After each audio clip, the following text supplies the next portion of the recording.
Joey Bishop's show never made any sense. It was a mixed-up show, but it ran for 4 years.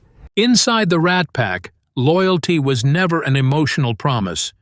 It was an unspoken deal. And when that deal was broken, the punishment was never loud or dramatic. There were no public fights, no shouting matches. One day, the phone simply stopped ringing. In a system like the Rat Pack, when the phone goes silent, it's not just conversations that end. Opportunities disappear, invitations dry up, and slowly, so does your career. It all happens so quietly that most people don't even realize what's being done to them. Joey Bishop made that mistake.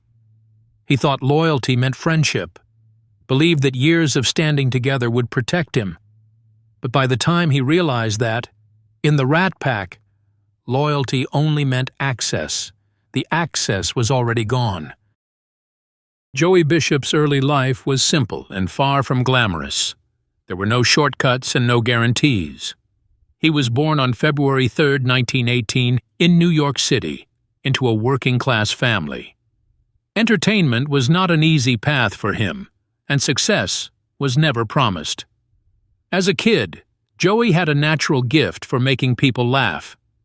At school and around the neighborhood, he was known as the funny one, the guy who could lighten the mood without trying too hard. Comedy came naturally to him, long before fame ever entered the picture. He didn't grow up dreaming of stardom. What he wanted was connection. He liked seeing people relax, smile, and forget their problems for a moment. That instinct shaped everything he did later. In his early years, Joey took whatever work he could find: small stage shows, local comedy gigs, modest crowds, low pay. It wasn't glamorous, but it was real experience. Night after night, he learned timing, restraint, and how to read an audience. He learned when to talk, and when silence worked better than a joke. Those early lessons became his foundation. Long before the Rat Pack, Joey Bishop was just a hard-working comedian building his craft one room at a time.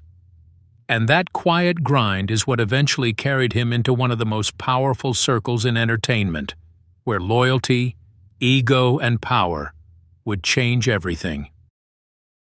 While most people remember the Rat Pack as a glamorous brotherhood of jokes, booze, and late-night loyalty, the truth was far uglier. Behind the tuxedos and laughter sat a hierarchy built on ego power and fear. Everyone knew about Peter Lawford's exile. That story has been told and retold. But what rarely gets talked about is the quieter and arguably more ruthless fallout involving Joey Bishop, the man whose job was to keep everyone laughing until the joke turned on him. Frank Sinatra wasn't just the face of the Rat Pack. He was the rulebook. Cross him and the consequences didn't come with shouting or headlines. They came with silence. Calls not returned, doors suddenly closed, and careers that stalled without explanation. Bishop learned this the hard way. For years, he played the loyal court jester, delivering punchlines while surrounded by giants like Frank Sinatra and the rest of the Rat Pack. He was useful. And in that world, usefulness was the only protection that mattered. But loyalty in Sinatra's orbit was never mutual. One perceived slight, real or imagined, was enough to flip the switch. What followed wasn't a public feud. It was something colder. A deliberate erasure. Joey Bishop didn't get banished with drama the way Peter Lawford did. He was iced out quietly. The jokes stopped landing. The invitations stopped coming. And the friendship he thought he'd earned vanished without warning. This isn't a nostalgia piece. It's not a tribute to cool suits and smoky lounges. It's a story about power, how it's protected, how it's enforced, and how quickly it turns cruel when challenged. The Rat Pack sold rebellion to the public, but internally, it ran on obedience. And when Joey Bishop stopped fitting the role Sinatra wanted him to play, the punishment was swift and personal. This is the side of the Rat Pack people don't like to revisit. The side where friendship had terms, humor had limits, and crossing Frank Sinatra meant paying a price no spotlight could undo. According to researchers Richard A. Lertzman and Lon Davis, the breaking point between Joey Bishop and Frank Sinatra didn't arrive with shouting, insults, or a public betrayal. It arrived quietly, through a phone call, and through one dangerous misunderstanding about how power actually worked inside the Rat Pack. Frank Sinatra wasn't asking just anyone for a favor. When he called Joey Bishop to fill in for him at a casino engagement at Cal Neva Lodge, a property Sinatra partially owned and tightly controlled, it carried weight. On the surface, it sounded simple. Help out a friend. Step in. Keep the machine running. But in Sinatra's world, favors were never casual. They were tests of loyalty, and loyalty, once questioned, was never forgiven. To Sinatra, the request wasn't a negotiation. It was an expectation. He believed Bishop understood the unspoken rule. You don't bargain with the man who gave you access to the room. You show up. You perform. You stay grateful. But Joey Bishop believed something had shifted. Years of Rat Pack visibility had changed how audiences saw him. He wasn't just the guy cracking jokes on the side anymore. He had earned recognition. He had carried rooms. He had helped shape the group's rhythm and success. For the first time, Bishop felt justified in asking to be treated like more than a supporting player. So instead of simply saying yes, he asked for what he believed reflected his value: higher pay, better travel, conditions that matched his standing. What Bishop saw as overdue acknowledgement, Sinatra saw as defiance. In that moment, the phone call stopped being about a casino booking. It became a confrontation over hierarchy. Sinatra didn't argue. He didn't explain. He didn't try to reassert control with words. He did something far colder. He ended the call, and in Sinatra's world, hanging up wasn't the end of the conversation. It was the verdict. That single act marked the beginning of Bishop's quiet removal from the inner circle. No announcement, no confrontation, just doors that stopped opening, projects that moved forward without him, invitations that never came again. Bishop thought he was negotiating his worth. Sinatra decided he was challenging the order. And in a group built on image and power, that mistake would follow Joey Bishop for the rest of his career. What Joey Bishop asked for wasn't outrageous by industry standards. A high five-figure fee, a private jet, basic terms that signaled he believed he had finally reached an equal footing. To Bishop, this wasn't ego. It was overdue acknowledgement. Years of grinding work, decades of sharpening his craft, and now global exposure through the Rat Pack, he felt he had earned the right to negotiate like a star, not beg like a sidekick. But in Frank Sinatra's world, that distinction didn't exist. Sinatra didn't see a colleague asking for fair compensation. He saw a line being crossed. In his mind, Bishop's relevance wasn't self-made. It was granted. Sinatra believed he was the reason Bishop's name carried weight again. The reason doors opened. The reason audiences laughed a little louder. Gratitude, not negotiation, was the expected response. So when Bishop spoke like an equal, Sinatra heard defiance. And defiance was unforgivable. The reaction wasn't dramatic. There was no shouting match, no drawn-out argument. Sinatra simply ended the call. No discussion, no counteroffer, no chance to clarify intentions. Just a dial tone.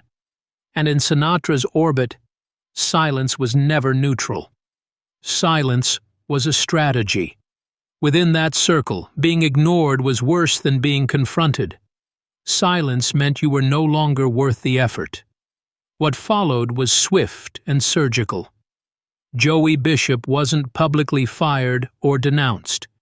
He was quietly erased. Upcoming Rat Pack appearances moved forward without him. Projects he had every reason to expect vanished from his calendar. Phone calls stopped. Invitations dried up. The message was unmistakable, even without words. The clearest signal came when Bishop was removed from Robin and the Seven Hoods. No explanation was offered. No justification provided. One moment he was part of the inner circle. The next, he was gone, written out as if he had never belonged there at all. That's how power operated inside the Rat Pack. Not with chaos, with control. Bishop hadn't violated a contract. He hadn't embarrassed the group. He hadn't spoken publicly against Sinatra. His only mistake was believing success gave him leverage. In that hierarchy, confidence wasn't rewarded. It was punished. And that punishment wasn't temporary. It didn't fade with time. It followed him for years, reshaping how his contributions were remembered or conveniently forgotten. Joey Bishop wasn't removed because he failed. He was removed because he forgot who was allowed to feel important. For Joey Bishop, the fallout wasn't just professional. It was personal in a way that cut far deeper than lost roles or missed paychecks. This wasn't a man who stumbled into fame by accident or luck. Bishop had been working relentlessly since the 1930s, long before the Rat Pack was packaged, marketed, and mythologized. He had survived radio, stand-up, nightclubs, early television, and shifting audience tastes that swallowed countless performers whole. Longevity like that doesn't happen without skill, discipline, and sacrifice. Yet when history began to solidify around the Rat Pack narrative, Bishop found himself slowly minimized. The story always centered on Sinatra first, followed closely by Dean Martin and Sammy Davis Jr. Bishop was rarely framed as a pillar. Instead, he was described as a supporting presence, a comic add-on, someone lucky enough to be nearby when greatness happened. That framing mattered. Not because Bishop craved the spotlight, but because it rewrote reality. Over time, that distortion hardened into resentment. Bishop wasn't bitter because he lacked success. He was bitter because the work he had already done was being quietly erased. In articles and retrospectives, phrases like occasional member or frequent collaborator began replacing the truth. Those words suggested he was temporary, optional, interchangeable. To someone who had spent decades building a career brick by brick, that implication was devastating. In later interviews, Bishop stopped pretending it didn't hurt.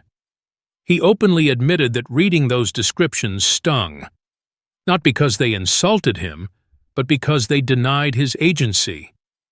They implied his relevance existed only through Sinatra's approval, that everything he achieved before, during, and after the Rat Pack somehow didn't count on its own.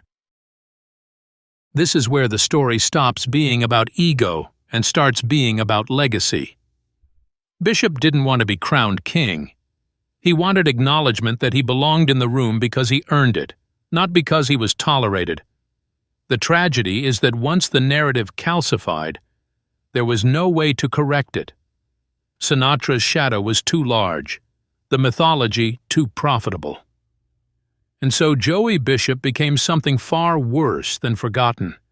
He became reduced, a footnote in a story he helped bring to life, a reminder that in worlds built around towering personalities, even decades of hard work can vanish the moment power decides you no longer fit the picture. Years later, Joey Bishop finally said out loud what most people inside Frank Sinatra's orbit never dared to admit. Yes, he was bitter. And no, he didn't feel the need to apologize for it. In Bishop's mind, bitterness wasn't a flaw in character. It was the natural consequence of being pushed aside after earning your place through decades of work. He didn't see himself as ungrateful. He saw himself as erased. And there's a difference Hollywood rarely acknowledges. What hurt most wasn't the loss of opportunities. It was the silence that followed. Sinatra never publicly addressed the fallout. There was no reconciliation, no final conversation, no acknowledgement that anything had gone wrong. In the Rat Pack world, ignoring someone was more powerful than confronting them. Bishop wasn't attacked or humiliated. He was simply removed from the story, as if his contributions had always been optional. Over time, that absence hardened into something permanent. Bishop never fully reclaimed his position in the mythology of the Rat Pack. History remembered the swagger, the music, the bravado, but quietly minimized the comedian who helped shape the rhythm and timing of that entire machine. He became a footnote instead of a pillar. Not because he lacked talent, but because he crossed an invisible line no one was supposed to cross. The irony is impossible to miss. The Rat Pack sold an image of rebellion, brotherhood, and unbreakable loyalty. On screen and on stage, they looked like equals, men who defied rules and stood together against the world. But behind closed doors, the structure was rigid. Power flowed in one direction. Loyalty was expected downward, never sideways. And gratitude was mandatory even after you'd paid your dues. When Joey Bishop momentarily treated himself like an equal instead of a subordinate, the system corrected him. Not with noise, not with drama, but with exile. The punishment wasn't public, because public punishment invites questions. This was quieter, cleaner, more effective. In the end, this was never just about a fee or a booking. It was about hierarchy, about who was allowed to feel essential, and who was expected to remain thankful for proximity alone. Bishop's bitterness wasn't the story's flaw. It was its evidence. Proof that in a world built on image and dominance, knowing your worth can sometimes cost you everything. And that's why this story still matters. Because it exposes the uncomfortable truth beneath the legend. Rebellion was only celebrated when it didn't threaten the throne. Even after everything that happened, people close to Joey Bishop say something surprising. He never truly stopped caring about Frank Sinatra. The anger faded. The bitterness softened. But the damage stayed. Whatever broke between them went far deeper than a single argument or misunderstanding. It cracked trust, and trust was the one thing their world never repaired once lost. Bishop understood the reality, even if he didn't always say it out loud. The friendship was over long before the words stopped. The professional bond that once kept him in the inner circle was gone for good. He would still speak of Sinatra with a mix of admiration and disappointment, like someone remembering a powerful figure who chose punishment over loyalty. There was no public feud to point to, no dramatic apology, just a quiet acknowledgement that the relationship had crossed a line it could never return from. And the consequences were impossible to ignore. After the Rat Pack's peak years, Bishop's career never again reached the same level. The momentum was gone, the opportunities slowed, the calls stopped. Bishop himself believed the reason was simple and brutal. He had been frozen out, not by the industry as a whole, but by one man whose approval mattered more than talent or history. In a world where access was everything, losing Sinatra meant losing the room. The Bishop-Sinatra fallout exposes something the Rat Pack image tried hard to hide. Behind the laughter and brotherhood were fragile egos and rigid power structures. At the center of it all sat Sinatra, not just as the star, but as the gatekeeper. His influence extended far beyond the stage. He decided who stayed visible and who slowly disappeared. And once that decision was made, there was no appeal process. This wasn't about fairness, it was about control. The Rat Pack functioned less like a family and more like a kingdom. Loyalty was expected. Disagreement was tolerated only briefly. And crossing the leader, even unintentionally, came with consequences that followed you quietly for years. Bishop wasn't expelled with spectacle. He was erased with precision. Yes, the two men eventually spoke again. Time cooled the anger. There was a surface-level reconciliation. But what was lost never fully returned. The trust was fractured. The ease was gone. And the friendship that once felt unbreakable was reduced to polite distance. In the end, their story serves as a reminder that even at the height of fame, no one in Sinatra's orbit was untouchable. Not talent, not history, not loyalty. The chairman's code was simple and unforgiving, and once you violated it, the price was paid in silence.